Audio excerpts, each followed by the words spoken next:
That is so weird. Courtesy for the performer, please. Courtesy. Ready? Ready. I don't know if I should drink this. My father will get mad. But what if I let you drink it from Al's mouth? Brother!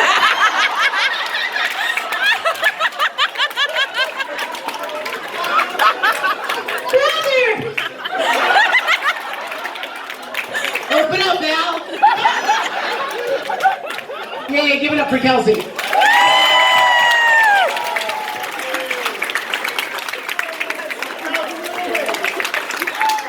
I was going to say, what if I let you drink from Mustang's mouth, but I wouldn't wish that on anybody.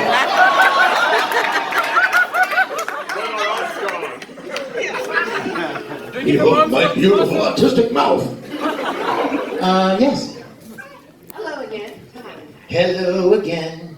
Hello. You know that song by Neil Diamond? It's a good song, y'all. Just called to say hello. I couldn't sleep at all tonight. Oh, stop it. Thanks. And I'm here alone. You're there at home. That's my Neil Diamond impression. Alright. I just wanted to ask, as I'm getting into voice acting myself, I've done a few works in like the Sonic pre-comics, like Sonic the Hedgehog before the reboot. So I did Fiona Fox for a few times, and I just wanted to know if you have any tips or techniques into voicing. Sure, I will tell you all I know. It'll take about 9 seconds. You know, when I started, I think I mentioned this yesterday, but when I started voice acting, I'd been acting for many years. I had been involved in theater and some on-camera stuff, but mostly theater and stage performances, musical theater. And everybody I know, every voice actor I know, had been doing a lot of theater. They'd been acting every chance they could. You know what I'm talking about, don't you? Yeah. They would take any opportunity to perform. Church productions, school plays, community theater, anything to develop their skills as an actor. And not because they were going to be famous, not because they were going to make a lot of money, just because they wanted to get better at their craft. And so I was one of them. I've been doing it since I was 10 or 11 years old because of Star Trek, thank you. And so the first thing I would say is, if you're interested in voice acting, get as much experience acting as you can. The operative word in voice acting is not voice, it's acting. You could have a great voice, you could be able to imitate people you hear on television, but if you can't communicate the emotion of a character, it doesn't matter what your voice sounds like. Oh my. And that's true, it's really true. I'll tell you something interesting. You guys, is anyone in here old enough to remember 2-3 decades ago when English dubs were really bad? Do you know why, Taylor, do you know why they were really bad? Because they didn't act. Right, and why didn't they act? Did anybody know why? I know why. I'm going to tell you why. Because, I believe you know, but I'm still going to tell them. Back when companies first started buying Japanese anime and dubbing it into English, they needed people to get in front of a microphone and do the voices. Well, whoever this was buying these Japanese shows thought to themselves, well, we need people who are pretty good in front of a microphone. Let's get radio guys and announcers and voiceover and DJs, because they know how to work a mic and they are articulate and they read well and they communicate. They're really good speakers, which was fine until they had to act. And these people were not actors. And so a lot of the performances were very stilted and bad, and people used to, oh my gosh, English dubs are so bad. That's because nobody thought to actually hire actors. Now, you hear my voice. I'm not going to get cast. I'm not going to book a commercial gig as a DJ. I just don't have that rich, resonant voice.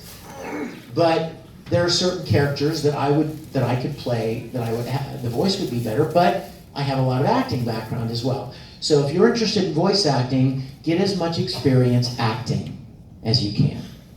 Because voice acting is nothing more than acting in front of a microphone. It's just exactly what it is. You're playing a character. The only good thing is you don't have to learn your lines. You don't have to wear a costume. And you don't have to put makeup on. You don't have to go out and do a show, start to finish for 2 hours. The lines are right there in front of you, but you still need to create a character and communicate the emotion of that character. That's the first thing. Acting, acting, acting, acting. The second thing is you just have to be where the work is. That's a harsh reality. You know, I don't want to hurt anybody's feelings or break anybody's bubble here, but you know, there are certain places where certain things are done. I've said this a million times. If you watched any panels I've done, you've heard me say it. If I wanted to be a country singer, where'd I go? Nashville, Tennessee, country music capital of the world, or maybe Austin, or a couple of places where country music is more prevalent. You'll have more opportunity there. I'd be a great country singer, but if I'm living in New York City, I don't know how many opportunities I would have. I don't know, but there are places where certain things happen with more regularity than other places. For voice acting, Los Angeles, Dallas, Houston, New York City to a degree. Not a lot, but there's some. Vancouver, Toronto a little bit, and that's about it. What did I just say, 6? I mean, there's 5 or 6. Now, don't confuse voice acting with voiceover. Voiceover is like commercial work. Well, any half-decent sized city is going to have commercial work because all the businesses in that little town want to advertise. And they need somebody to get on the radio and say, come on down to Bob's Steak and Chicken, where our evening specials will make everyone hungry. Or whatever it is, you know what I mean? It's not acting, but it's announcer stuff. If you're suffering from hemorrhoids, right? I mean, whatever. It's a commercial, but it's not voice acting, it's voiceover. And any city with more than 500 people is probably going to have radios, you know, commercials, and people want to advertise their businesses. That's a different thing. But voice acting, there are only a handful of places where that's done. The third thing that I used to only tell people those 2 things. And over the last year, I've started telling people a third thing. You ready? No. You better have a thick skin. You better be tenacious. If you're the kind of person who gets discouraged easily, it ain't for you. If you're the kind of person who gets disappointed, you know what I mean? And like, oh, I auditioned for the 15th thing and I didn't get cast. Yeah, that's what it's all about. I've auditioned hundreds of times for the roles that I didn't get, you know, compared to the ones I did get. You really need to not be a kind of person to give up easily. Because you know what? We've all watched TV shows where we've seen actors and actresses on the show and you're like, how in the world did they get on this show? They're horrible. Or we've heard somebody singing. You're like, man, how'd they get a record contract? They sound horrible. Because they didn't give up. It's not always the most talented people that book a gig. It's the people that just don't take no for an answer. They keep pushing and pushing and pushing until they get that one opportunity. And they make the most of it, and that's where it starts. I don't think I'm the greatest voice actor in the world. I'm sure I'm not. But I do my best, and I just kept doing it, and opportunities open. There are a lot of people out there better than me, but I love what I do, and I do the best I can with it. But in any creative endeavor, there are thousands of people right behind you who want to do that creative thing just as badly as you. They want to dance. They want to draw. They want to paint. They want to sing. They want to write music. They want to voice act. They want to act on screen. They want to be on stage. Thousands. This city is full of tens of thousands of people that are waiting tables right now because they want to do this creative thing so badly, and there are tens of thousands of them trying to do it. A creative field is not like some other fields where it's just A plus B equals C. You go to school, you learn a trade, you get a job in the trade. You learn the skills and you get a job. Creative things are not like that. There's so much more competition. So you have to outlast everybody. You know what I mean? You have to be willing to just keep pushing. What was that? It sounded like Godzilla. Through somebody's phone, but still Godzilla. Anyway, you have to be willing to just keep pushing when it's very easy to get discouraged. Question? Oh my gosh, 10 minutes. I got a question. Yes, my little host club commoner.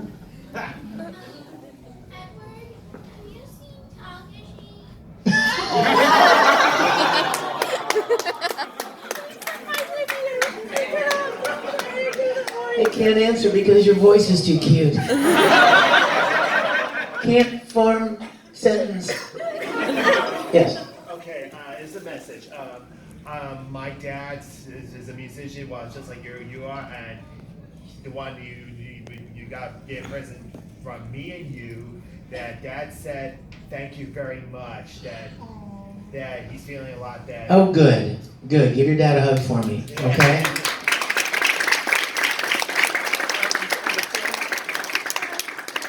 Oh, Chuck Huber just texted me. So. Yes, in the back. He probably thought he'll never call on me. Boom. No, it's okay. I also like voicing the part when Tucker turns his daughter into... Oh,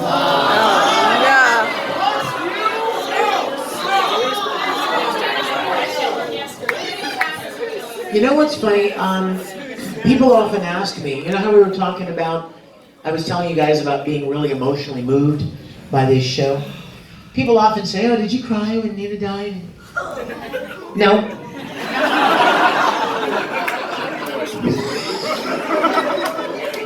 Hey, stuff happens. No, just kidding. No, I'm just kidding. Now let me tell you why. Let me tell you why I said, my answer was no, but here's why. When did that happen? Like the third episode. I mean, like it happened very early on, before I had yet become emotionally invested in Edward Elric.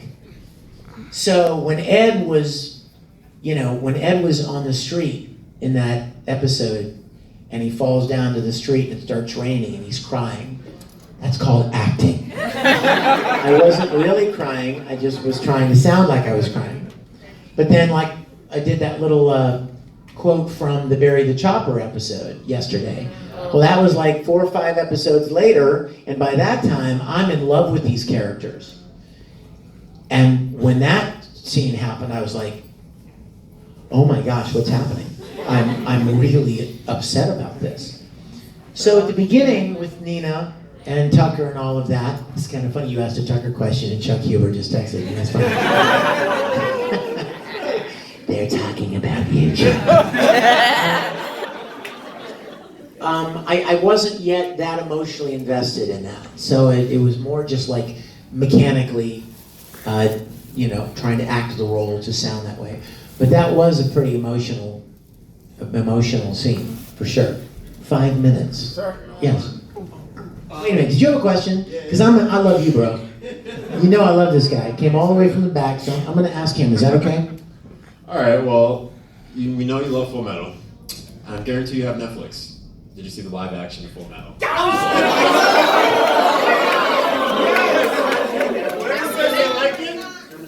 Okay, hold on a minute. Hold on. Did you like it? Okay, hold on now. I got stuff to tell y'all. I have stuff to tell you. What's your name? Jamar, when did you watch it? Right when it first came out? No, maybe like 2 or 3 weeks ago. Okay, did you know that it was dubbed into English? Wait, what? Yeah. Oh, yeah. When we watched Japanese, we said You watch the Japanese? What the hell, bro?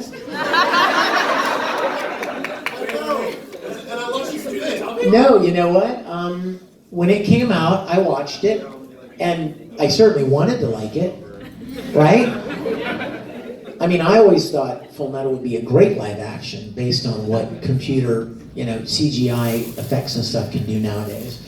And I watched it, and man, the settings were amazing. Like, they looked like they came right out of the anime. They were real places. Fantastic. The costumes, oh my gosh. But then I'm like, Ed's supposed to be short. This kid's not short. In fact, he was taller than the Colonel guy. I mean, how can you have a short joke when Ed's taller than the little guy that turned out to be the bad guy? The older Japanese, the older military guy. What was his name? Bradley. No, in the live action, it started with an H, didn't it? Hakuro? Yeah. He was shorter than Ed. Like, whose idea was that? Now, if I'd have directed it, I would have cast like a freaking 13, 14, 15-year-old kid.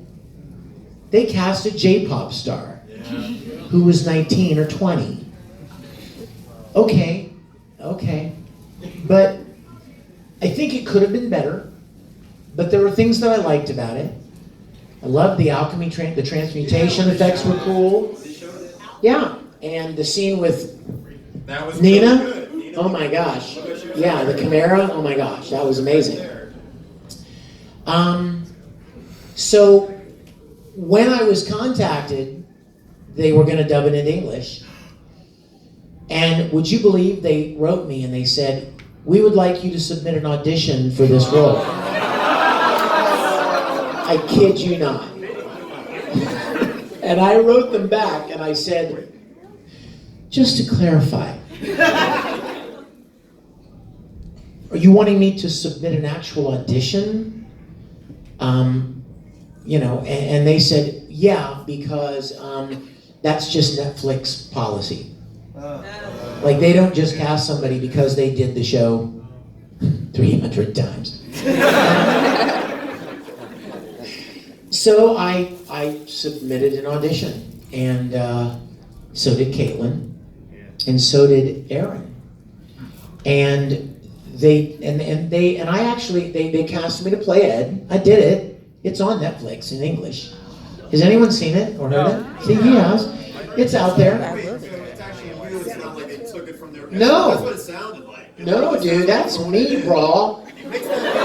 Bro, Jamal, what's up? That was me. I recorded it like 5 months ago or 4 months ago, and I cried all over again.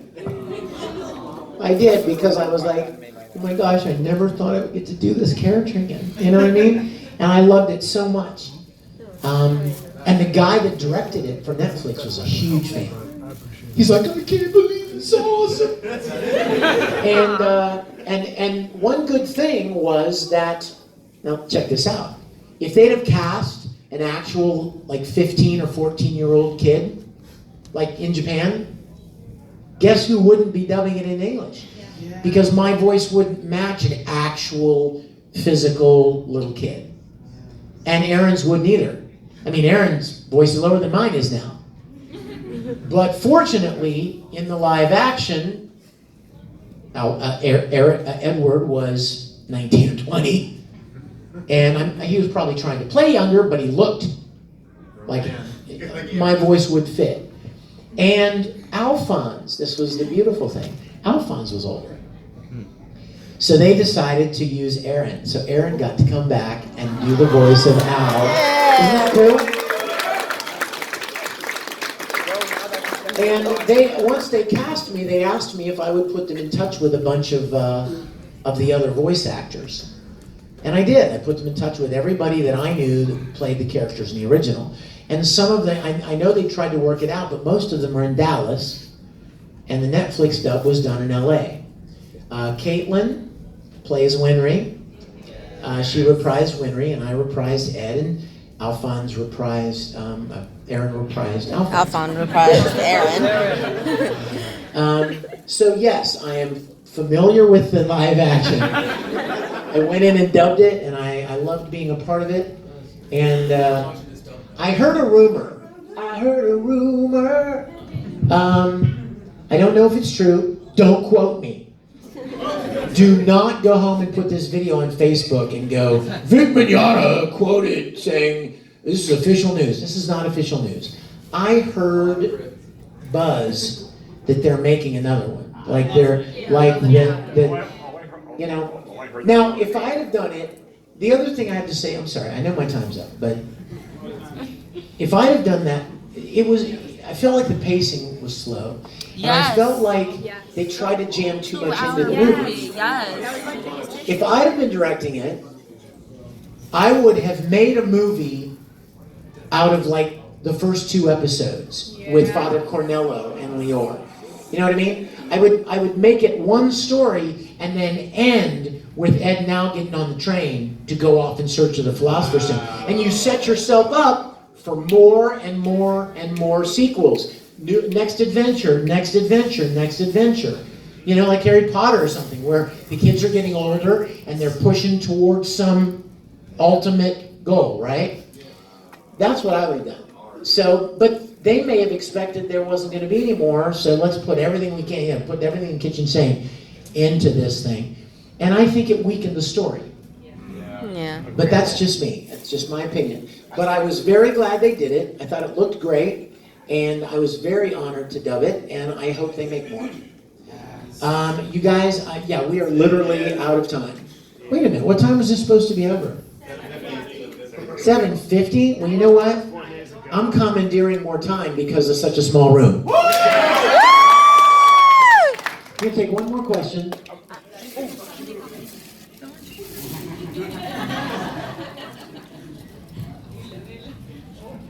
Take one more question. Yes, sir. Yeah, not so much a question as it is a statement. I just wanted to comment on the fact that you said the 3 things necessary for voice acting and not giving up is among them. One thing I will admire, though, is a 4th you did not mention, humility, which you have plenty of, and I respect that. Well, thank you.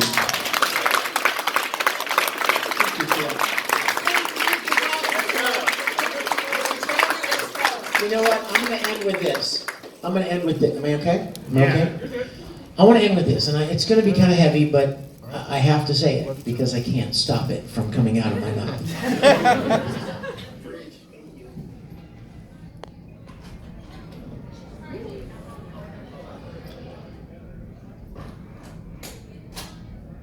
I am quite certain that I was supposed to get into the anime industry when I did, and not when I was younger. Todd is a good friend, and I've often told Havercorn how jealous I am of him, because I wish I were doing this when I was 25, like he was, like he started. But I didn't start until much later, and I have loved it so much, and it has come to mean so much to me, that my biggest regret is that I didn't get to start earlier and enjoy it more. And I often have told Todd that. I'm like, man, I wish I had the chance to have gotten involved in it when I was younger like you. But being a person of faith, as I reflected on that, this was my take on it. Had I gotten involved in this industry and had the level of accomplishment or success that I have now when I was much younger, I would have been an arrogant jerk. Because I would have thought it was all about me. You know what I mean? I would have thought it was like, come on, worship me and, and praise me and, but because I'm the age I am, I see it so differently. I see it now as an opportunity to hopefully sow encouragement and give support and encouragement and kindness and maybe the right word at the right time for somebody who maybe in this room is just really struggling. When you get older, and you guys in the room that know what I'm talking about, you start seeing things differently, and you want to make a difference, that'll far outlast you and your own petty little ego, which is gone that quick, right?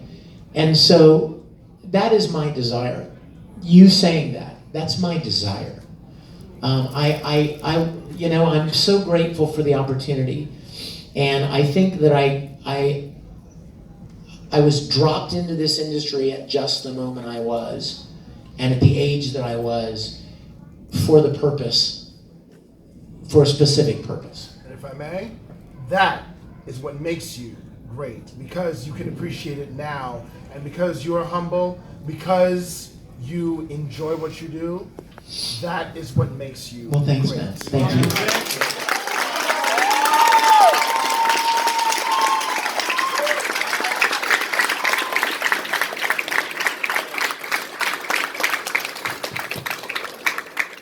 Thank you.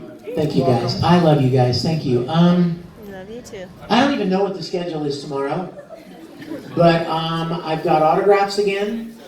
Yay! So I hope you'll come and see me. If I've met you already. Same place as today. Okay. What a great weekend. You guys have made this so wonderful. Give it up for the staff.